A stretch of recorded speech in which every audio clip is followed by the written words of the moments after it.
देश की किसानों, श्रमिकों और देश के स्वास्थ्य से जुड़े बहुत बड़े बड़े सुधार किए गए। अब देश का किसान कहीं पर भी किसी को भी अपनी उपज बेच सकता है। जिन सामानों की, उपकरणों की किसान पूजा करता है, उन्हें आग लगाकर ये लोग अब किसानों को अपमानित कर रहे हैं। ये लोग चाहते हैं कि देश का किसान खुले बाजार में अपनी उपज नहीं बेच पाए।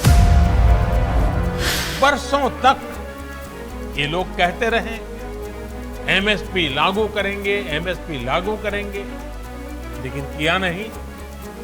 एमएसपी लागू करने का काम स्वामीनाथन कमीशन की इच्छा के अनुसार हमारी ही सरकार ने किया। आज ये लोग एमएसपी पर ही किसानों में भ्रम फैला रहे हैं। देश में एमएसपी भी रहेगी और किसानों को कहीं पर भी अपनी उपज बेचने की आजादी भी रहेगी। जीएसटी की वजह से देश में घरेलू सामानों पर लगाने वाला टैक्स बहुत कम हो गया है। ऐसे अनेक कार्यक्रम बीते 6 सालों के बड़े रिफॉर्म्स का हिस्सा है। ये ऐसे रिफॉर्म है जो सामान्य जन के जीवन में, सामाजिक व्यवस्था में हमेशा के लिए सार्थक बदलाव लाने में मददगार है।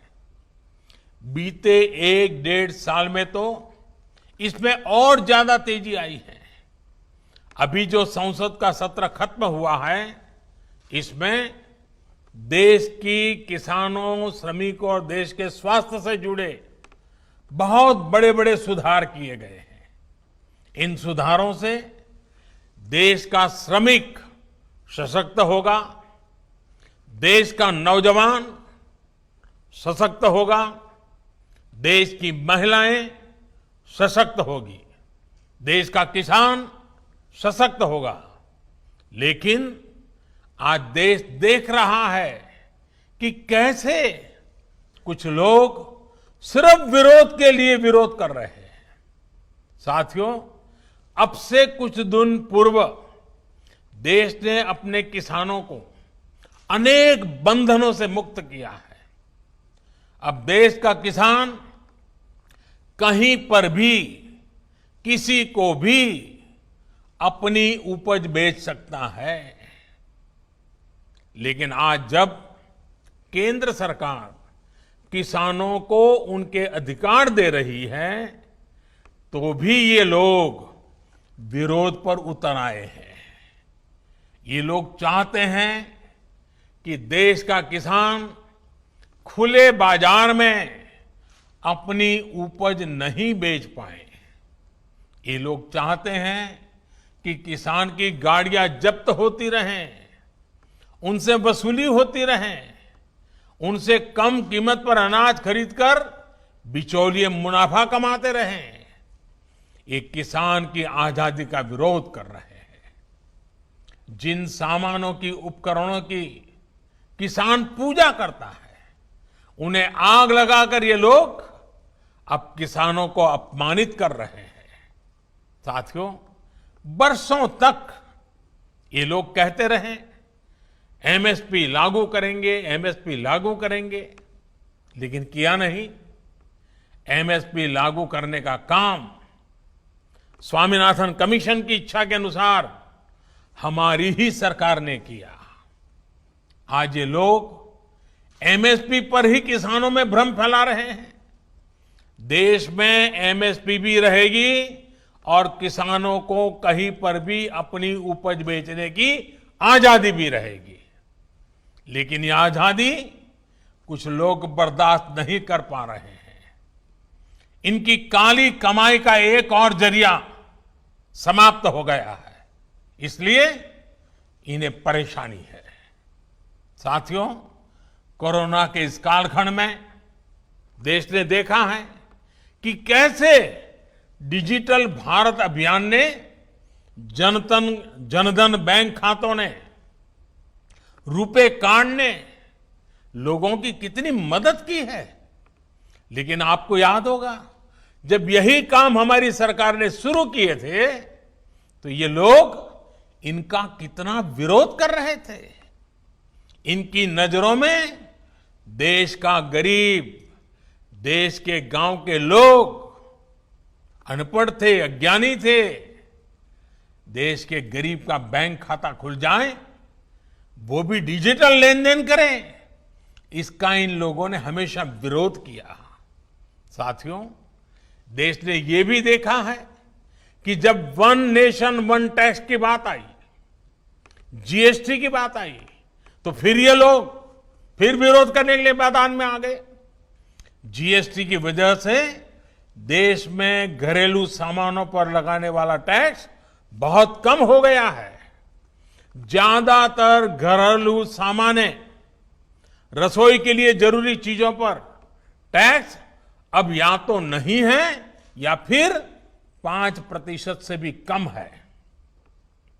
पहले इन्हीं चीजों पर ज्यादा टैक्स लगा करता था, लोगों को अपनी जेब से ज्यादा पैसे खर्च करने पड़ते थे। लेकिन आप देखिए, इन लोगों को जीएसटी से भी परेशानी, ये उसका मजाक उड़ाते हैं, उसका विरोध करते हैं। साथियों, ये लोग न किसान के साथ है, न नौजवान के साथ, और न ही देश के वीर जवान के साथ है। आपको याद होगा, जब हमारी सरकार वन रैंक वन पेंशन लाई, उत्तराखंड के हजारों पूर्व सैनिकों को भी उनका अधिकार दिया, तो ये लोग इसका भी विरोध कर रहे थे। वन रैंक वन पेंशन लागू करने के बाद से सरकार पूर्व सैनिकों को लगभग 11,000 करोड़ रुपए एरियर के तो दे चुकी है। यहां उत्तराखंड में भी 1 लाख से ज्यादा पूर्व सैनिकों को इसका लाभ मिला है। लेकिन इन लोगों को वन रैंक वन पेंशन लागू किए जाने से हमेशा दिक्कत रही। इन लोगों ने वन रैंक वन पेंशन का भी विरोध किया। साथियों, बरसों तक इन लोगों ने देश की सेनाओं को, देश की वायुसेना को सशक्त करने के लिए कुछ नहीं किया। वायुसेना कहती रही कि हमें आधुनिक लड़ाकू विमान चाहिए, लेकिन ये लोग वायुसेना की बात कभी नहीं सुनी, उसको नजरअंदाज करते रहे। जब हमारी सरकार ने सीधे फ्रांस सरकार से रफाल लड़ाकू विमान का समझौता कर लिया, तो इनको फिर दिक्कत होने लगी। भारतीय वायुसेना के पास रफाल विमान आए, भारतीय वायुसेना की ताकत बढ़े, ये इसका भी विरोध करते रहे। मुझे खुशी है कि आज रफाल भारतीय वायुसेना की ताकत बढ़ा रहा है। अंबाला से लेकर के लेह तक उसकी गर्जना भारतीय जांबाजों का हौसला बढ़ा रही है। साथियों, 4 साल पहले का यही तो वो समय था जब देश के जांबाजों ने सर्जिकल स्ट्राइक करते हुए आतंक के अड्डों को तबाह कर दिया था। लेकिन ये लोग अपने जांबाजों के साहस की प्रशंसा करने के बजाय उनसे ही सर्जिकल स्ट्राइक के सबूत मांग रहे थे। सर्जिकल स्ट्राइक का भी विरोध करके ये लोग देश के सामने अपनी मंशा, अपनी नीयत साफ कर चुके हैं। देश के लिए हो, जो भी काम हो रहे हो, हर काम का विरोध करना इन लोगों की आदत हो गई है। उनकी राजनीति का एकमात्र तरीका ये यही है, बस विरोध विरोध विरोध। आप याद करिए, भारत की पहल पर जब पूरी दुनिया अंतर्राष्ट्रीय योग दिवस मना रही थी, पूरे विश्व में भारत गर्व कर सकता है योग पहुंच चुका है, तो ये भारत में ही योग का विरोध कर रहे थे।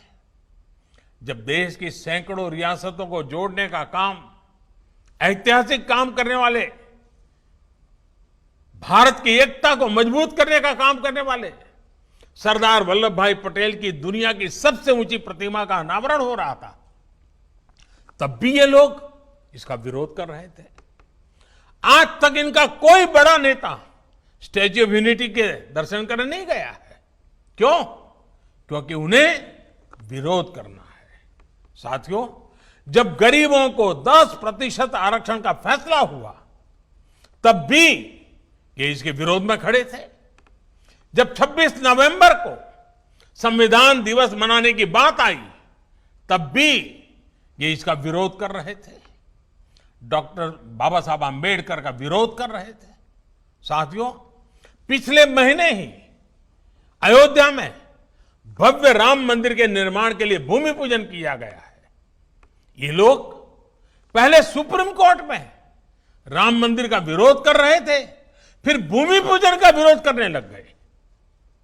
हर बदलती हुई तारीख के साथ विरोध के लिए विरोध करने वाले ये लोग देश के लिए, समाज के लिए अप्रासंगिक होते जा रहे हैं। इसकी छटपटाहट है, बेचैनी है, हताशा है, निराशा है। एक ऐसा दल जिसके एक परिवार की 4-4 पीढ़ियां जिसने देश पर राज किया, वो आज दूसरों के कंधों पर सवार होकर देश हित से जुड़े हर काम का विरोध करवाकर अपने स्वार्थ को सिद्ध करना चाहता है। साथियों, हमारे देश में अनेकों ऐसे छोटे छोटे दल हैं जिन्हें कभी सत्ता में आने का मौका नहीं मिला। अपनी स्थापना के लेकर अब तक उन्होंने ज्यादातर अपना समय विपक्ष में ही बिताया है। इतने वर्षों तक विपक्ष में बैठने के बावजूद उन्होंने कभी देश का विरोध नहीं किया, देश के खिलाफ काम नहीं किया। लेकिन कुछ लोगों को विपक्ष में बैठे कुछ वर्ष ही हुए हैं, उनका तौर तरीका क्या है, उनका रवैया क्या है, वो आज देश भली भांति समझ रहा है, देश उसको बहुत बारीकी से देख रहा है। इनकी स्वार्थ नीति के बीच आत्मनिर्भर भारत के लिए बड़े रिफॉर्म्स का ये सिलसिला देश के संसाधनों को बेहतर बनाने का ये सिलसिला देश हित में है, देश की गरीबी से मुक्ति के अभियान के लिए है, देश को ताकतवर बनाने के लिए है और ये निरंतर जारी रहेगा। एक बार फिर आप सभी को विकास के सभी प्रोजेक्ट्स के लिए मेरी तरफ से बहुत बहुत बधाई देता हूं और फिर से मैं यही आग्रह करूंगा, आप अपना ध्यान रखिए, स्वस्थ रहिए, सुरक्षित रहिए। बाबा केदार की कृपा हम सभी पर बनी रहे, इसी कामना के साथ बहुत बहुत धन्यवाद। जय गंगे। साडा हर एक प्रोग्राम देखण ते साडे नाल जुड़न लई सबसक्राइब करो चैनल पंजाबी ते नोटिफिकेशन लई बेल आइकन वाले बटन ते क्लिक करो।